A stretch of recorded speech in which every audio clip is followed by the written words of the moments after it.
Hello दोस्तों, आज हम इन्वायरमेंट यानी कि वातावरण पढ़ेंगे। इन्वायरमेंट यानी कि वातावरण, everything that is in our surrounding is our environment. सब कुछ जो हमारे आसपास रहता है, दिखाई देता है या नहीं भी दिखाई देता है, वो सब क्या है, हमारे पड़ोसी है। और वह सभी हमारे लिए क्या है, इन्वायरमेंट है, और हम उनके लिए क्या है, इन्वायरमेंट है। या नॉन लिविंग थिंग्स हो या लिविंग थिंग्स हो। Components of environment, components of environment, components of environment, जिसको lithosphere, hydrosphere, atmosphere and biosphere, यही टॉपिक पढ़ना है। Lithosphere is the first topic. The solid top layer of the earth crust is known as lithosphere. The solid top layer of the earth crust is known as lithosphere। मतलब वह पृथ्वी पर का वह हिस्सा जो सॉलिड हो और top layer of the earth, पृथ्वी के टॉप लेयर, ऊपरी हिस्सा को क्या बोलते हैं, लिथोस्फीयर। जमीन वाला हिस्सा को क्या बोलते हैं, लिथोस्फीयर, जहाँ पर हम लोग रहते हैं। It comprise of land form such as mountains, plateaus and plains. यह जो है कंप्राइज करता है ऑफ लैंड फॉर्म्स, जहाँ पर जमीन है, सच एज माउंटेन, पहाड़ है, प्लेट्यूज, पठार है, एंड प्लेन्स, जहाँ पर फर्टाइल जमीन है ना, प्लेन एरिया है।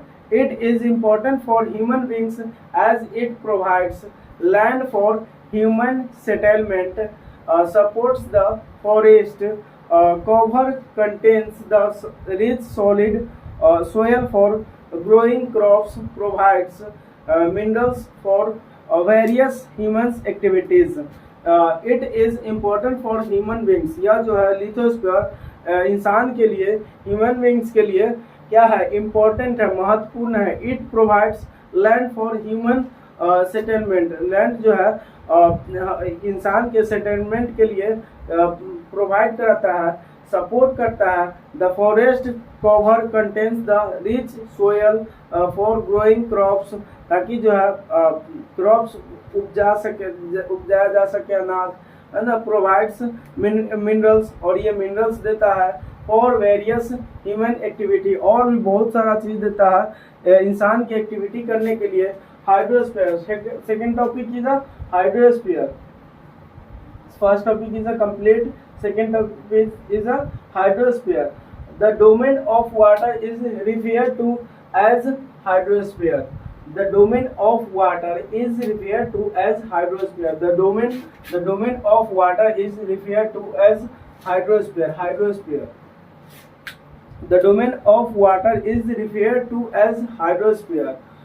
It comprises various sources of water and different types of water bodies like river, lakes, seas, ocean, etc। It is essential for all living organisms। पानी भी सभी लिविंग ऑर्गेनिज्म के लिए जरूरी है। और third topic is atmosphere. Third topic is atmosphere. The atmosphere is thin layer of air that surroundings the earth। The atmosphere is the thin layer of air। Atmosphere क्या है, एयर का पतला सा परत है। that surrounds the earth, पृथ्वी के चारों तरफ फैली हुई है, पतला सा लेयर, हवाओं के layer. It consists of a number of gases, dust and water vapor। यही कंसिस्ट करता है मीन्स एटमोस्फेयर ही कंसिस्ट करता है number of gases, dust and water vapour. The changes in the atmosphere produce changes in the weather and climate.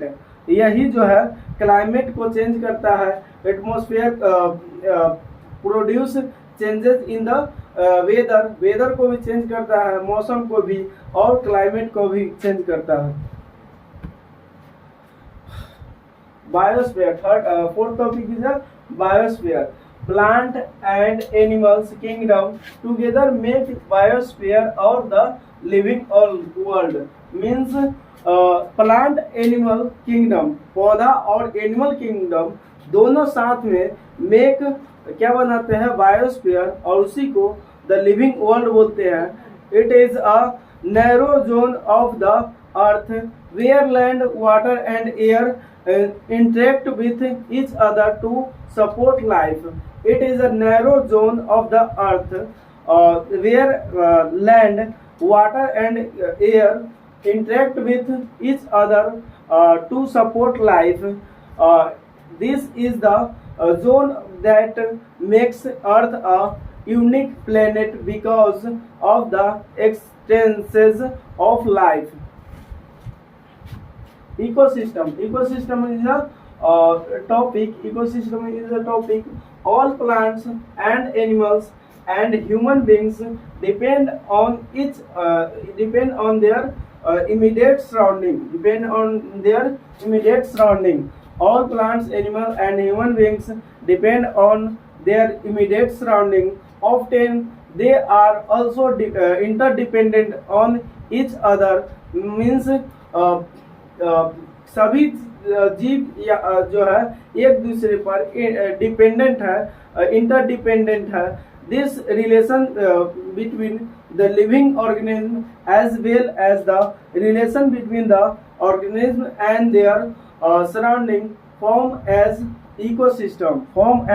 Ecosystem. human made environment. This is the last topic. Man-made environment relates to the elements made by human beings for their activities and survival. They modify the natural environment to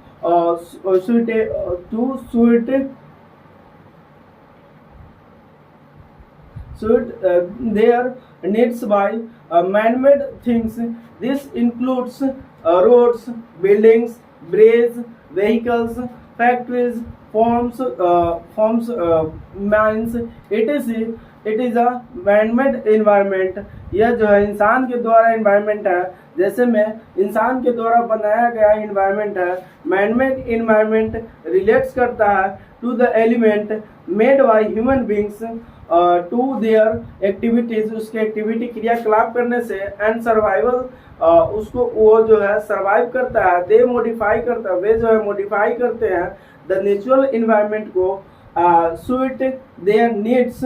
वो अपना needs के अनुसार, जरूरत के अनुसार environment को modify करते हैं. मैनमेड थिंग्स बनाते हैं.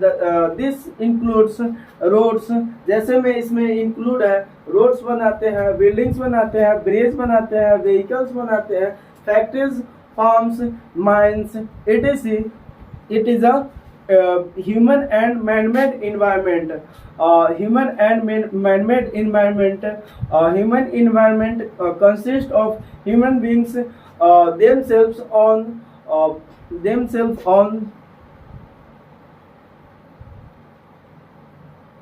individual of family, community and the whole society that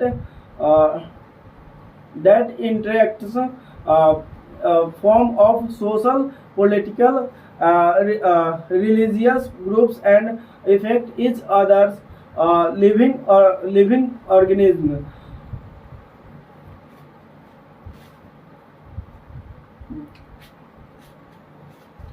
Environment topic is a complete.